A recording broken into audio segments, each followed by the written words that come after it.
दिख रहा है आप लोगों को सबको? लॉ मेकिंग प्रोसेस क्या हुआ बाबू? Law making process. यहां पे समझिए थोड़ा सा, लॉ मेकिंग प्रोसेस की बात कह रहा है। लॉ मेकिंग प्रोसेस का मतलब क्या होता है, तो आपको ये टॉपिक वहां भी पढ़ना है लॉ मेकिंग प्रोसेस के बारे में कि आखिर लॉ कैसे बनाया जाता है। लॉ बनाने का जो प्रक्रिया है, इसका मतलब बोल सकते हैं कि विधि बनाने की प्रक्रिया, विधि बनाने की प्रक्रिया।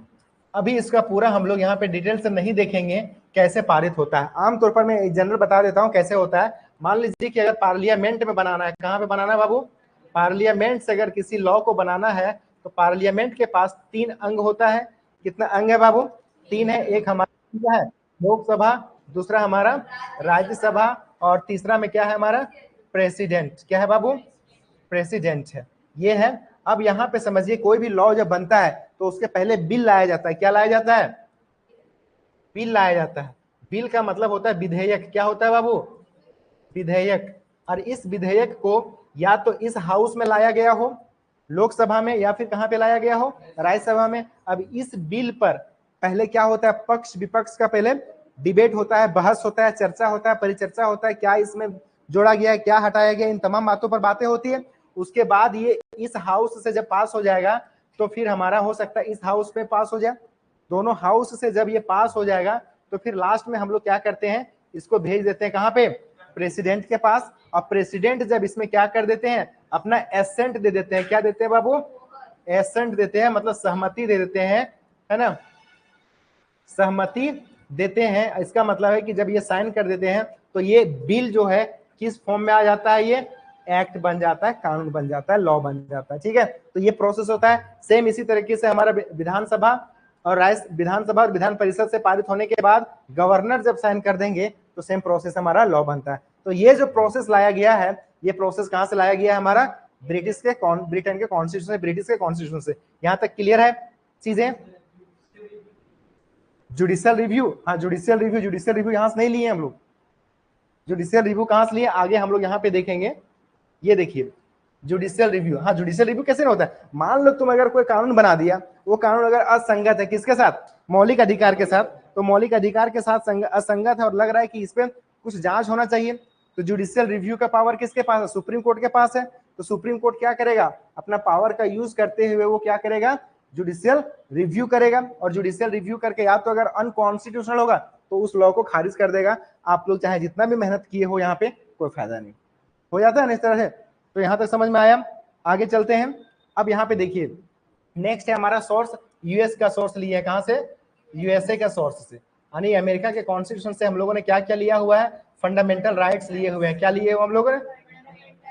Fundamental rights. Very very important, पूछा जाता है ये कि फंडामेंटल राइट्स हम लोगों ने अपने कॉन्स्टिट्यूशन में जो इंस्क्रीन किया है वो कहां से लिया है? यूएस से लिया हुआ है। उसके बाद लिखा हुआ है इंडिपेंडेंट जुडिशरी। क्या है? Independent judiciary. Independent judiciary. Independent judiciary का मतलब क्या हुआ? आप लोग समझ रहे हैं? इंडिपेंडेंट का मतलब हो गया स्वतंत्र। अगर मान लीजिए हमारे पास, मान लीजिए नहीं, हमारे पास तो है ही डेमोक्रेसी के कितने बेटे हैं?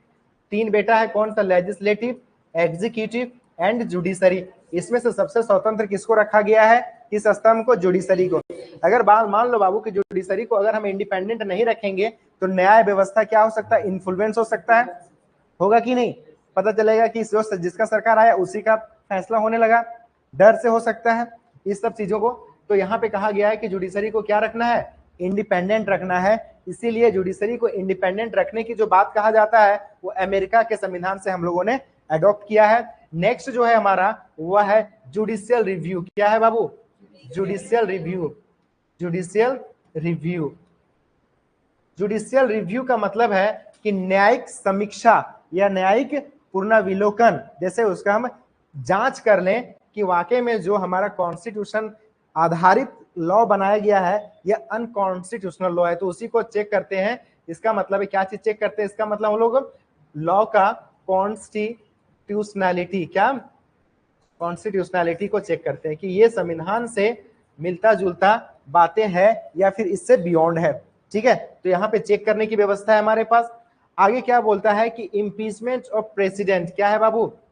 Impeachment, impeachment of president, president को हटाने का या उस पर महाभियोग लाने का जो प्रक्रिया है। सपोज कीजिए कि प्रेसिडेंट जो है अगर वे अपने सेंस से काम नहीं कर पा रहे हैं, मान लीजिए वो इल है या उनकी जो कैपेसिटी है वो डाउन हो गया है, तो हम लोग क्या चाहते हैं कि अरे जब इनको हम लोगों ने नियुक्त किया था, जब हम लोगों ने अपॉइंट नहीं बोलते, इलेक्ट किए थे, अपॉइंट अलग होता है, इलेक्ट अलग होता था, जब इलेक्ट किया गया था तो उस वक्त इनका ठीक ठाक हालत था, लेकिन ये अब उल्टा पुल्टा कॉन्स्टिट्यूशन से बियॉन्ड जाकर काम कर रहा है, तो उनको हटाने का प्रक्रिया भी जो हम लोग हैं कहां से लिए हुए हैं, यूएस से लिए हुए हैं।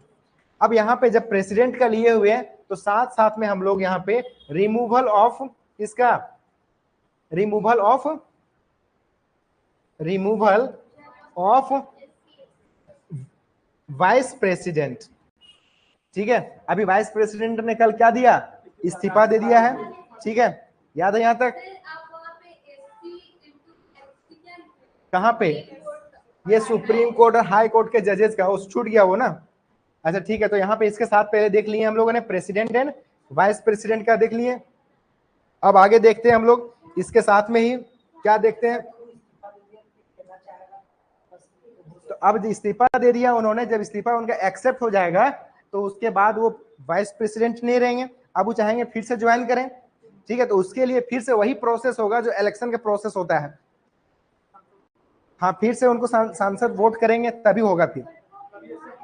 हाँ, वही ग्राउंड बताए हैं कि मेरा तबीयत वगैरह खराब है और डॉक्टर के सलाह से हमको थोड़ा सा काम करने नहीं, थोड़ा रेस्ट करना है, तो इस मामले को लेकर। अब यहां तक हो गया बाबू। अब देखो सुप्रीम कोर्ट और हाई कोर्ट, कौन सा court, high court, high court 25 है, हाँ, लेकिन राज्य कितने हैं 28। तो अब आपको लगता होगा सर 28 होना चाहिए था, बताएंगे आगे से बता करके, कुछ हम वीडियो में बताए हुए हैं, दूसरा वाला देख लीजिए। यहाँ पे पहले रिमूवल किसका, रिमूवल का, तो सुप्रीम कोर्ट के जजेस का और हाई कोर्ट के जजेस का रिमूवल की बात कहा जाता है। अभी एक संसद भवन में एक बिल लाया जाएगा, एक रिजोल्यूशन लाया जाएगा, एक मोशन लाया जाएगा। क्या मोशन लाया जाएगा कि जो यशवंत वर्मा जो हाई कोर्ट के जो क्या है जस्टिस हैं, कहा दिल्ली हाई कोर्ट के, उन पर यह केस लगा था कि इनके घर में इतना सारा पैसा आया कहां से, किनका पैसा था, इसका मतलब करप्शन हो सकता है। तो जब वो मोशन लाया जाता है या रिजोल्यूशन लाया जाता है, कहां पे, सुप्रीम कोर्ट में नहीं, अरे हाई कोर्ट में भी नहीं पगला, ये रिजोल्यूशन संसद में लाया जाएगा। तो संसद में जब लाया जाएगा, ये याद रखना, रिजोल्यूशन लाया जाता है, क्या है, रिजोल्यूशन लाया जाता है या फिर मोशन लाया जाता है किसी के अगेंस्ट में, तो वहां पर साइन हुआ है 100 एमपीज का, कितने एमपी साइन कर दिए हैं, और कांग्रेस वाले 40 साइन कर दिए। इसका मतलब इस बार जो है यशवंत वर्मा पर क्या चार्ज लगेगा, उनको हटाने का, रिमूवल का चार्ज चलेगा, और उनको हटाने का भी अधिकार पार्लियामेंट के पास ही है। क्लियर है यहां तक, बात समझ में आया। तो हम लोगों ने ये प्रोसेस भी कहां से लिया हुआ है, अमेरिका। ये याद रखना तुम लोग, बता दे रहा हूं, भूलना नहीं,